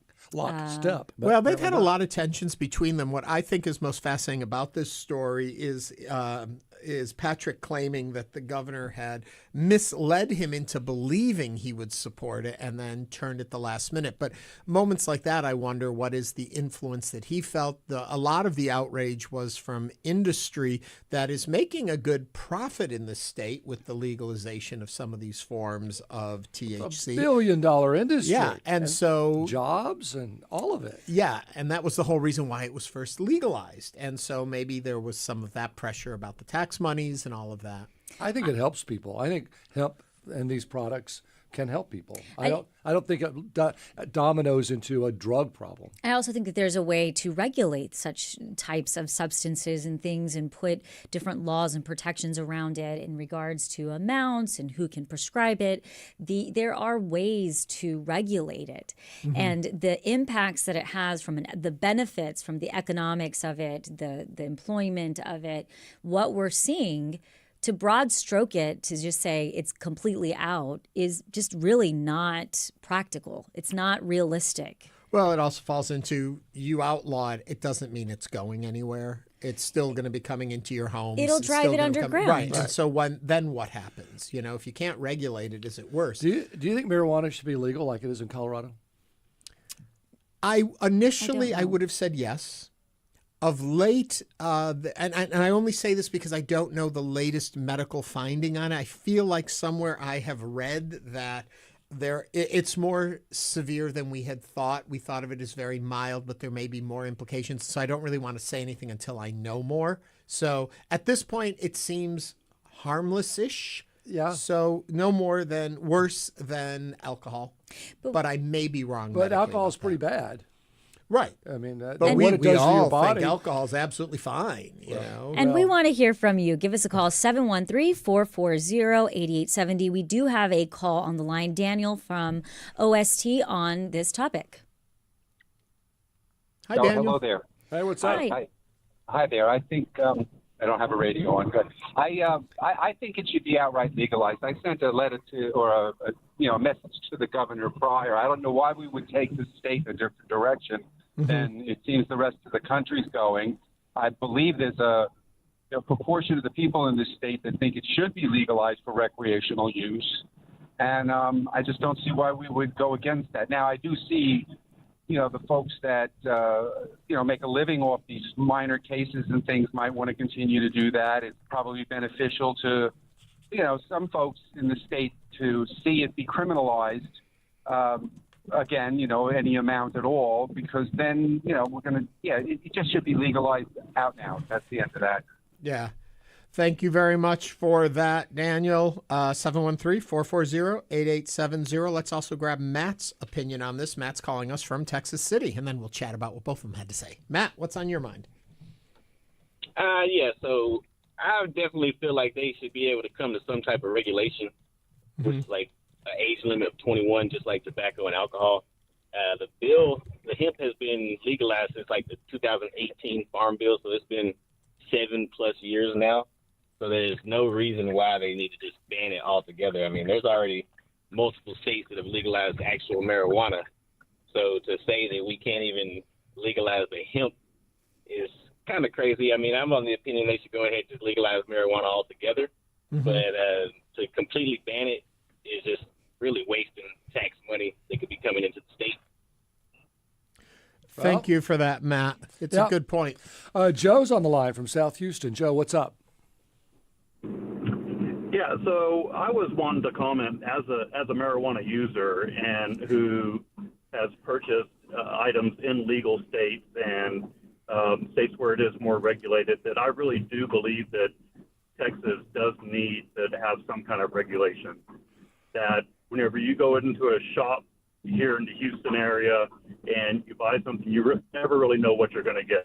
I've had stuff from shops here that have been 10 times stronger than a state where it's legal recreation. And so I think that regulation is needed to ensure quality control and that you're not giving, But,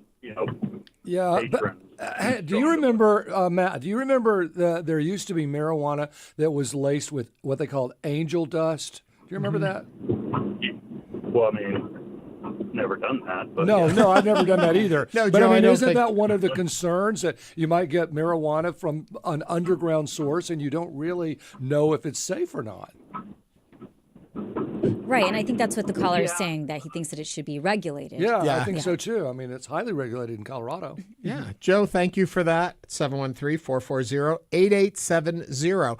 The majority of the calls and the majority of the reaction we usually get on this topic seems to always fall to the side of let's legalize it, let's keep it safe, let's tax it. My British computer guy said legalize it, tax it, and regulate it, which seems to sum up what a lot of people believe on this topic. Except I haven't heard from a physician. Right, and that's where I'm back at. I just want to understand, but I do think it's interesting, though, how when we're looking at this, zooming out just a little bit, that the Lieutenant Governor Patrick actually said that he felt he was misled by the governor. And I find that very interesting. Explain yourself, because right? that's what I would like to know, is the type of conversations that they're having. And if they're feeling misled, why isn't the conversation, instead of, yes, I'm going to go, I'm going to sign this, it's going to be, we're doing a broad stroke type of bill here. Instead, why aren't there conversations being had that are saying, how do we regulate this? How do we make this make sense? How do we make sure that we're not going to drive something into the black market or underground, and also keep it safe for consumers from a medical perspective, but also from a consumer perspective? Again, we want to hear from you, 713-440-8870. And Robert is on the line from Cyprus. Hi, Robert. Hey, good afternoon. My opinion is basically a consensus that what everyone else is saying, legalize it and find a way to have some sort of control over the distribution and the quantity of the THC that's in each, joint or whatever it is. Because if we can do it for alcohol, we can regulate this as well. My question to Mr. Patrick is, what interest or what stake is he holding in getting rid of this? What's the underlying or the end all catch all for him? What benefit does he get from getting this out? Because I heard him say that they're taking advantage of it because of somewhat of 8,000 stores that were open. How many liquor stores do we have across the state of Texas? Well, they tried to ban that once. It didn't work very well. Robert, thank you for joining Hello Houston. Robert brings up another question. A lot of people are looking at the Lieutenant Governor saying, what kind of interest do you have of wanting to ban this? We were asking a little bit ago about what are some of the issues surrounding it, and what we are looking at is there is some evidence linking long-term use of marijuana and I think associated THC use to increased risk of heart problems, psychosis, and impaired cognitive function. But it doesn't sound any worse than what alcohol would do for you. And I think alcohol is even worse. There's a big difference between recreational use, you don't want children smoking weed every day, right? Like that's not what you want. I think the questioning is the amount of it, compassionate use, medical use, things like that. Well, and recreational. Recreational, yes.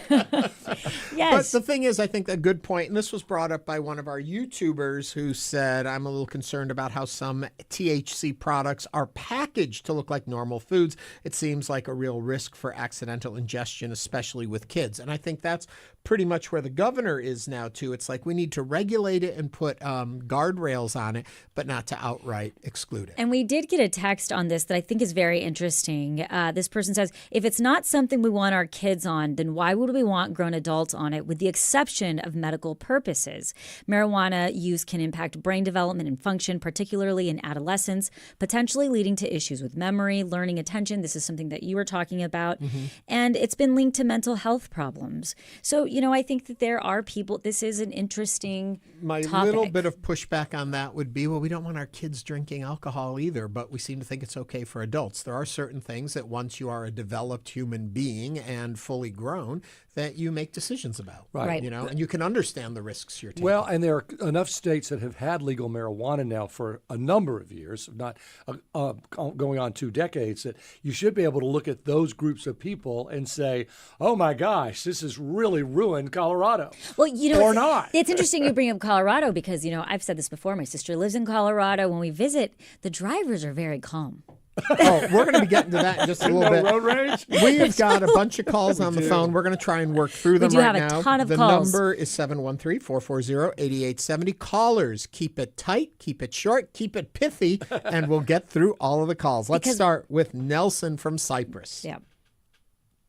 Yeah, hello there. Yeah, I'm 76 years old, and I smoked marijuana when I was in my 20s.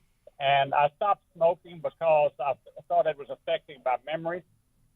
But at the other hand, I had a friend who had a wife that was terminal cancer, and he bought marijuana for her because it relieved her pain and also her anxiety.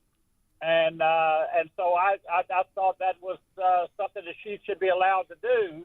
So I'm just against, just a chopping block approach where, under no circumstances do we allow it? So Nelson, you support medical, which I can understand. Yeah, Nelson, thank you for that. It brings up another about interesting. Your friend's wife. Yes, it brings up an interesting point, though. When you look at so many of the medications that are prescribed to people, have horrible side effects to them, and they're legal because they address a certain need that the doctor weighs is right against the other. So medical marijuana seems like an obvious okay. Keep it thing. short. Keep it pithy. Okay, Ernie. Steve from Magnolia, what's on your mind?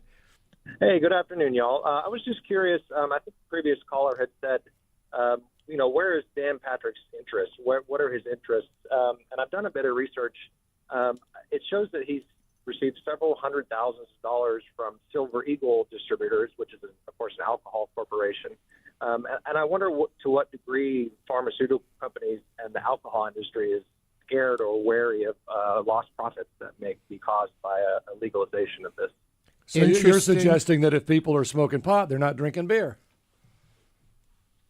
Interesting thought, Steve. Some more food for thought there. Thank you for that. Going on, John from Northwest Houston. What's on your mind?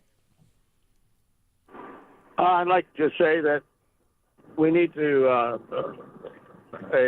allow marijuana smoking if it's regulated, because we don't need to burden the prosecutors and law enforcement with all types of petty criminal charges for that type of substance. And also Vietnam vets who suffer from post-traumatic stress syndrome say that does relieve them from their anguish. And that's reason enough, I think, to pass it. Okay. John, thanks for that. And a good other wrinkle in this story is the thing about the criminal justice system. And oftentimes it is not, it seems to not fairly be prosecuted across different groups of people. Right, especially whenever you have young, teens that might be caught with it. And all of a sudden they have a criminal record, and it really spirals out. A lot of things. A lot of things to weigh and Let's think grab about. one more quickly. Mir from Southwest Houston. Mir, you there? Hello. Hello. Hi, Mir. Yes, hey, so I remember when Colorado first legalized it, just in the first month alone, they collected $1 million in taxes. So soon the surrounding states started following. So I should legalize it, and they use 5,000 years for medicine purposes, and there's so many different strands, different benefits. And I don't think anyone has ever overdosed on marijuana. compared to alcohol. Mir, thank you very Mir, much thanks for for that. joining us. I promised we would try and keep it short. I tried to keep it as short Well, as I could. I don't think that Texas hasn't set up stops in the Panhandle to try to catch people bringing marijuana back from Colorado into Texas. So it's Interesting. happening anyway. It's Yeah. coming from legal states illegally into our state. And what about gummies? I don't know anything about them except people chew them. All I know is we're moving on. So We are keep moving calling on. coming in 713-440-8870. Coming up on Hello Houston, we will break down Houston's road rage problem. Do we have a problem, Houston? With UT Health psychiatrist Bobby Nix. This is News 88.7. Stay with us.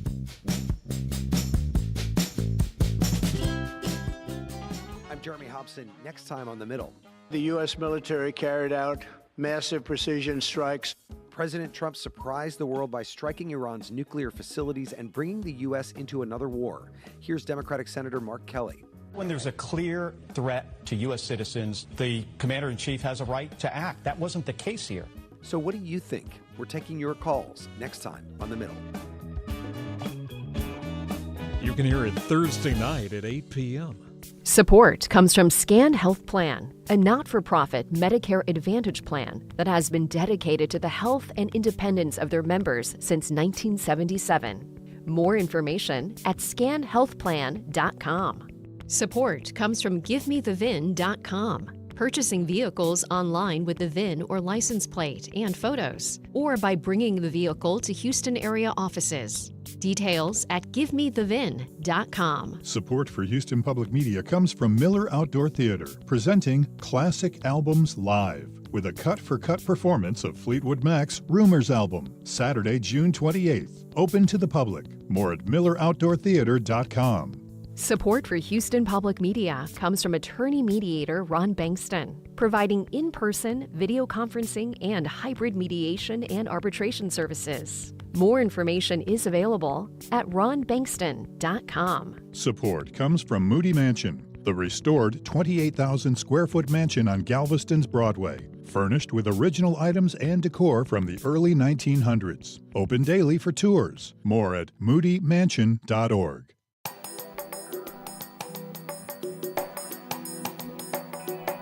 And now back to Hello Houston. To comment on any of today's topics, call 713-440-8870 or email us at talk@hellohouston.org. Now back to Ernie Manous, Celeste Diaz-Sherman, and Frank Billingsley.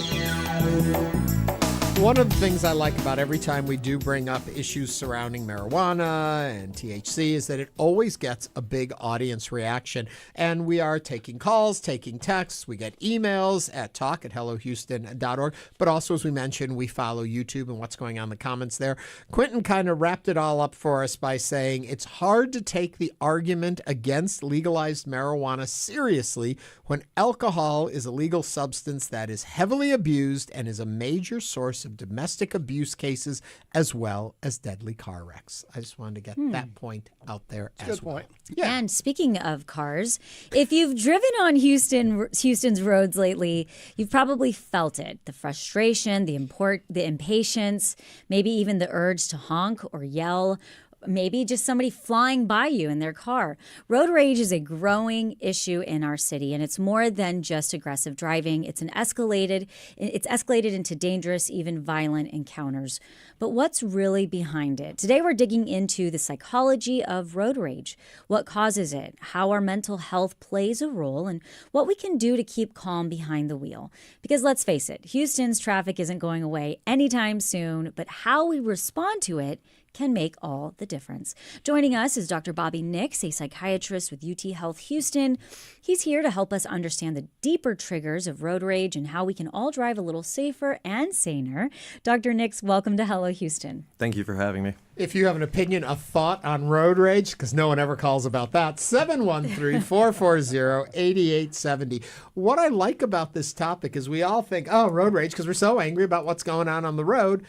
I think you're digging a little deeper here and saying, but why does that do that to us? Why in these situations can't we just let things be and move through our day? What's going on?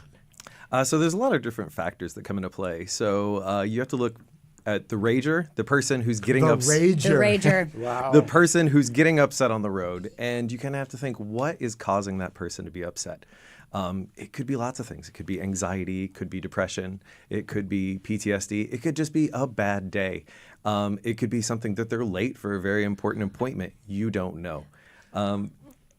Go for it. Okay, he told me I could go for it. So he's the doctor. Wait, pause. Oh, but she doesn't Dr. care. Nix, though, I've got to tell you, sometimes it's the bad driver. You're saying it's the depression, but what about if it's the bad driver? Oh, there certainly can be a bad driver, but the bad drivers can also trigger other people to get road rage. That's what I thought was That's what I'm interesting. saying. Is that it's not just about us in our car getting angry. It's that person who's doing the things that we're getting angry at is also the road rage. Yeah, it can be a domino effect. So somebody causes you to go off, and then you could be unknowingly setting somebody else off. You know, that person cutting through traffic trying to get to an appointment on time, they could have cut you off. And now you're upset and you're yelling at that person. But doctor, I'm always in the right in these situations. Well, probably so. Okay. You know, isn't it, I think, more than possible that a lot of it could have started long before you even got in the car?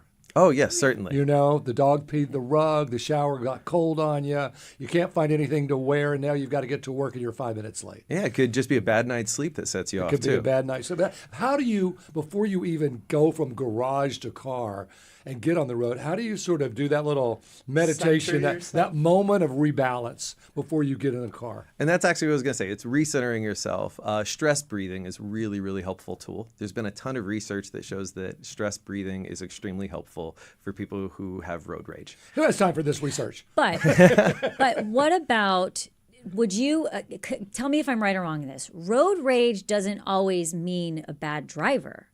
Those two don't necessarily have to go. You could be an aggressive driver and not have any road rage at all. You think That's you're right. true. So talk to me about that. So road rage, what you're referring to is somebody getting angry, agitated, and Yes. kind of like getting that revenge. They want to get back at the Revenge, person. that's the They want to key yell word. at them. They want to curse at them. Maybe they want to like go around and cut that person off or honk really loudly or, you know, just mess with that other person. And that's really what we worry about. We don't want it to escalate past that. Somebody can cut you off. Maybe they didn't see you. Maybe they were just being a jerk. You don't know, but you have no control over that other individual. You can only control how you react to that situation. Doctor, I'm going to assume no one else is listening, so I can talk to you honestly and say, why do I so want to punish them for what they did? Why, indeed? Yeah. Do I want to? They pass me, I'm going to get up alongside them, and then I'm going to go slow and show them. Where does that urge come from? What's going on there? So there are a couple of things that kind of lead to that. One is you get into a car and you kind of lose, you have anonymity. You know, it's like being on the internet when you use your username and nobody knows who you really are. When you're in a car, they can't necessarily see you. You feel a little more entitled. You have this bigger space. You take up more room, this territory. You know, you have personal space around you. So when somebody cuts you off, you see that as a violation of your personal space. And you wouldn't let somebody just, you know, do that in public interaction in front of you. If they saw you and you'd react a little bit. You'd say something, but you can't do that in a car. So you react. In a car, you honk, you scream, you let yell. me ask you this, because I take Uber a lot, and I never have Uber drivers getting in road rage. And I know they're sort of employed by you, and they're getting a tip, but they get caught. I mean, they go through everything every day. They're always on the road. They must see so many opportunities to get upset. They seem to be pretty calm. And is that just because their attitude? Probably so. They're probably used to this. They know there's nothing they can do to retaliate. So maybe we should adopt that. I mean, I think this road rage, I think we can all have it until you learn your lesson. And I've learned my lesson. I don't know if you've ever learned your lesson. Do we want to know how you learned your lesson? lesson? I got upset with somebody and they chased me down and they threatened me. And I was like, dude, let's just all step back here. But, some people have been shot and killed on our roads. Mm-hmm. It is very I serious. don't want that we to are happen. making a little light of some of it, but there are serious issues that come with this. Yeah. And you are listening to Hello Houston, and we are speaking to Dr. Bobby Nix, who's a psychiatrist with UTHealth Houston. You can join the conversation at 713-440-8870. We do have a call on the line. Thomas from Southwest Houston. Doc, you're going to need to put on your road headphones. rage. Okay. That way you can hear. Hold on 1 second there, Thomas, until our doctor is... Okay, you're good to go. Okay. Thank you, I'm Thomas. here. Hi, Thomas. Welcome to Hello Houston. What is your comment or question for Dr. Nix? Hi, thank you. And doing a wonderful job. I just wanted to say that he's correct as far as going as just I don't want to say turning the other cheek, but turning a bad situation into a good situation. Maybe he didn't see you. Maybe he's more in a hurry than you are. Whatever the situation may be, it's all about how you react. You don't have to come off and be the antagonizer or antagonize the situation by getting all frustrated and oh, he got the better on me. It's not about that. It's about putting your hand out the window, waving, and you may be using the hazards as I do. I put my hand out the window, I put on the hazards, and that's how I say thank you and or excuse me. Right. Or if I'm going through a four-way stop, I'll do the same thing. I'll use my hazards, obviously running my turn. Use the hazards to go through the four-way stop just because that's like my way of saying this is me going through, Thomas, I'm going to show my host rage here, and I'm going to stop you there for a minute so we can hear from the doctor. Your thoughts? Yeah, I think that's exactly right. You have to let it go a lot of times. You can't control what other people do. You can only control how you react to the situation. So our reacting in our cars this way, does this tell us about our bigger personality? Is this how we behave in the real world? Or is there something that you find from looking at this that's very isolated to these car situations? I'd say a little yes and a little no. So when they do the polls, about 1 in 3 people will say that they've suffered from a bout of road rage at least once in their life, which seems pretty normal. 1 in 3. But when you look down at the numbers, it's like how many people actually take it the next step and get super aggressive, chasing somebody down, cutting other people off. And it's much lower than 2%. But it can have such horrible results. Exactly. So much lower than 2%. Report it. Exactly. But you're going to have a lot of people that just get angry and agitated, but don't take it any further than that. Mm-hmm. And that's okay. And that could just be a stressful day. It's really when you take it past that and you do more that you worry about. Okay, we're going to run through a bunch of calls. Yeah, let's they're hear really from backing Venkat. up. Venkat from Katy, are you on the line? Yes, I'm here. So what's thank up? You. Yeah, I travel like almost 100 miles per day. But do we need to turn off the radio because it looks like it's echoing? Are you able to hear me? Yes. Yeah, we can hear you. Yeah. So what I observed is I travel early in the morning. That's when I see most of them trying to go really over the speed. If I'm traveling at 70, people who wants to go at 70, 80 or 90 miles are the ones who come and honk or they try to cut me off. And sometimes the bikers, they zoom past you in a way to agitate you. Yeah. Venkat, thank you very much for those comments. Let's move right on to Brian from the Galleria. Your thoughts?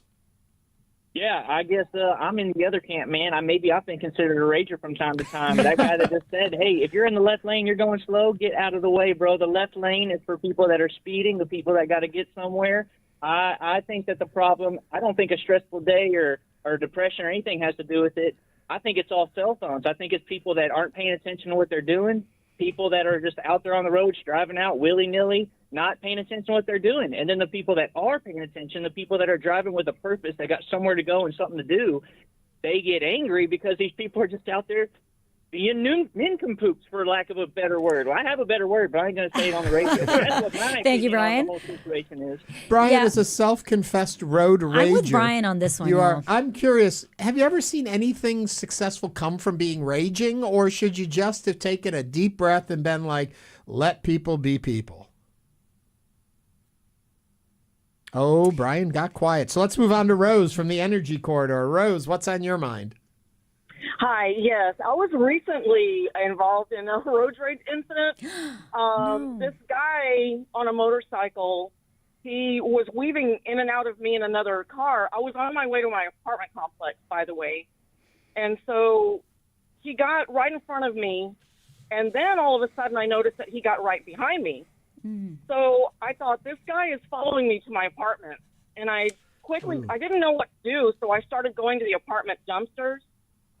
And don't know why I got out of my car, but I did. And I calmly asked him, I said, is there a problem because I noticed that you're following me?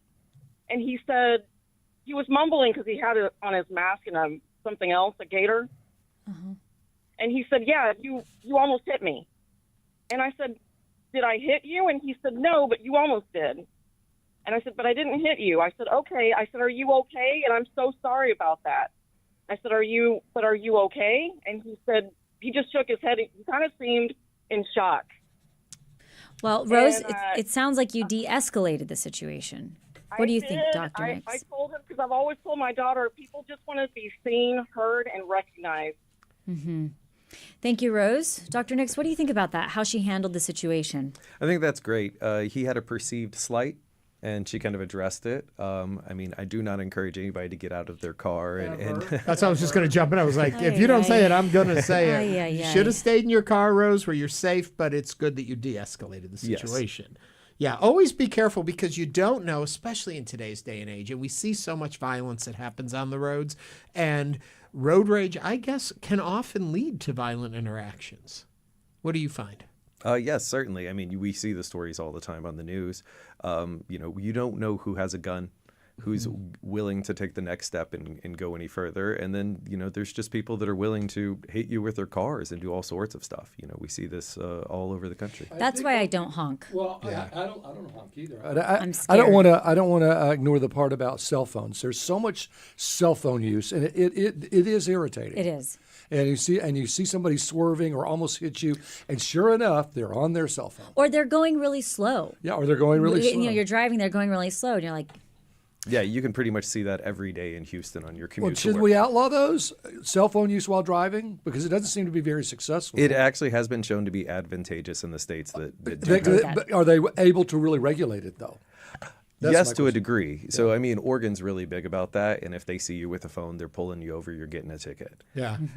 It's kind of a gray area. So at as least far as be the hands-free, right? Exactly. 713-440-8870. Jesse is on the line from Northwest Houston. Jesse, your thoughts? Hey, hello, Houston. I just wanted to say I had a hot take on this road rage incident. I feel like people are not giving themselves enough ample time to arrive to their destination. Good point. So they're driving, they're expecting, I can make it to work in 20 minutes. They should have given themselves an hour to get to work, maybe, a little less. However, people are driving the speed limit, they're in the slowed lane, they're running late to work because they thought they could just bob and weave through traffic, and they can't. That's a great point. Dr. Nix, what do you think about time management and how that affects somebody's mental health when they're trying to get somewhere or they feel like they're on a schedule? So definitely you're going to be a little more stressed if you're running behind. It's going to lead to increased road rage. There's a profile that they've kind of developed, and somebody who is going 10 to 20 miles an hour over the speed limit on a regular basis is more likely to suffer from road rage. Somebody who's chronically late or chronically behind is more likely to suffer from road rage. So if you kind of go down the list of things, you're kind of building a profile of what this person looks like. So I think both of those are huge factors. There's an off-air comment from someone named Frank who says a lot of road rage is based on self-entitlement. Fair enough. Yeah, it's a mixture of all sorts of things. It depends on the individual. Okay, I've got part of a solution for you. I've mentioned this before. I think it was just with you, Celeste, that we've talked about this. It's my happy horn. Happy horn is this idea. It's a horn on your gummies? car. What is it? But it doesn't go, it's just kind of like a beep, beep, beep, beep, kind of like let you know I'm here. Because I think sometimes you hit your horn because it's the only choice you have. And it sounds so loud and aggressive, even if you're trying to just say, the light changed. I want you to, you're doing something. Beep, beep. Just a happy horn. I think that would reduce road rage. Or an auga horn. Something. Auga. Yeah. Are you going to get behind me on this product? We want to hear. I would go with that. Yeah. Okay, good. We want to hear horn from is you. coming. 713-440-8870. We have Fred from South Houston on the line. Fred, what is your question or comment for Dr. Nix? Yes, my comment is that like Brian was saying, that everybody has a purpose and everybody wants to get somewhere, but I feel that when I'm on the left lane, I'm doing the speed limit, the max, and people don't know who's in front of me. So when they go around me, they'll pump the brakes. They'll stop in front of me. And like I said, I had a guy flash a gun at me at one time. just because I'm on the left side, left lane. And to me, that's uncalled for. And like I said, people just need to stay calm. And me as well. Like I said, I try to stay calm because, like I said, I drive a big truck. I feel like you're a fast driver. Well, like I said, I do the speed limit, right? If it's 65, the Houston I'll speed 65.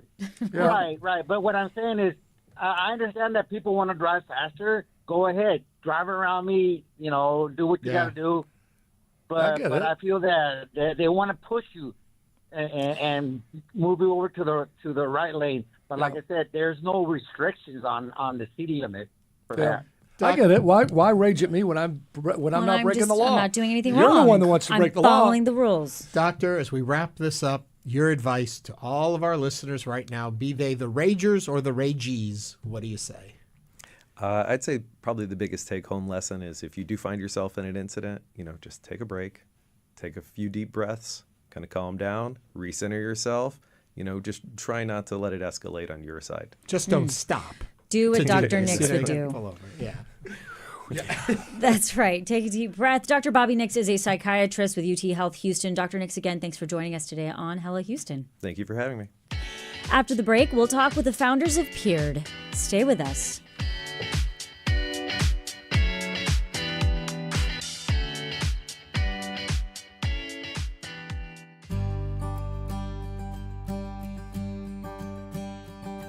A strong Houston public media is an essential source for an informed, engaged, and connected community. We appreciate our Affinity Council leadership for fostering an environment that prioritizes respect, well-being, and growth for our audience. Diane Austin, Virginia Clark, Dr. Patricia Eiffel, Lori Gallagher and Curtis Huff, and Jeannie Giles. Thank you. Engineer Saad Bamla loves solving biological mysteries, like the strange way a bug in his backyard was peeing. I was like, hey, there's something happening. There's a droplet at its butt and it's flicking it. I was like, all right. Challenge accepted, bug. Animal Enigmas. That's next time on the TED Radio Hour from NPR. You can hear that tonight. It's on at 9 p.m. I'm Josh Adams, the new general manager of Houston Public Media, and we are here for one reason, you. I'm thrilled to lead this remarkable team dedicated to our mission of informing, educating, and inspiring everyone in the greater Houston area. And yes, these are challenging times, but together we'll meet them head on with bold ideas, honest reporting, and stories that matter. Houston Public Media is your public media. Together, let's make it incredible. Tonight on Houston Public Media TV8 at 7, from executive producer Bradley Cooper, the story of caregivers navigating the challenges and joys of their deeply meaningful work. Watch Caregiving tonight at 8 on TV8 or stream on the PBS app. Support comes from SunnyPro, a Houston-based business advisory firm providing consulting solutions, specializing in mergers, acquisitions, divestitures, and valuations for exit planning. Details at sunnypro.com or follow at SunnyPro LLC.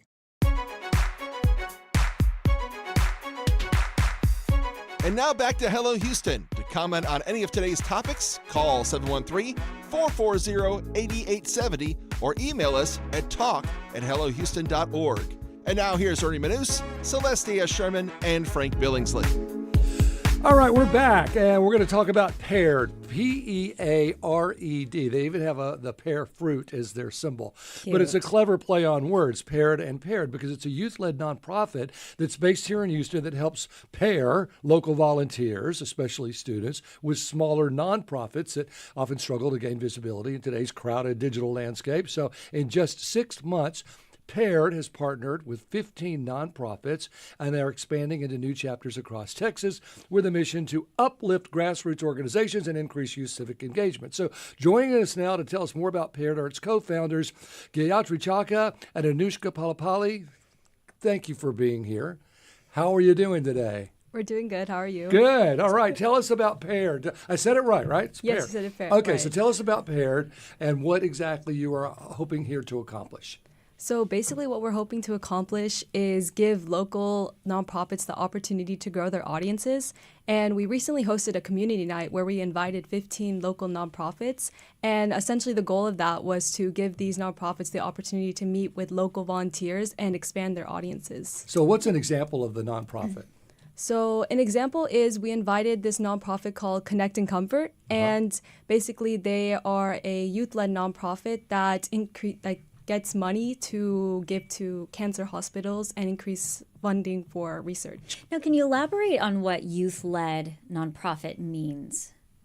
So basically youth-led is example, our team is over 25 high school students from across Katy and Houston area, and we work together to grow Peared and upgrade our website and stuff like that. So these are all, like you said, high school students. And how young does it go down to? Because I find this fascinating because as a parent, oftentimes we want our kids to volunteer and be out there in the community. But sometimes these larger nonprofits don't offer type volunteering opportunities for younger children.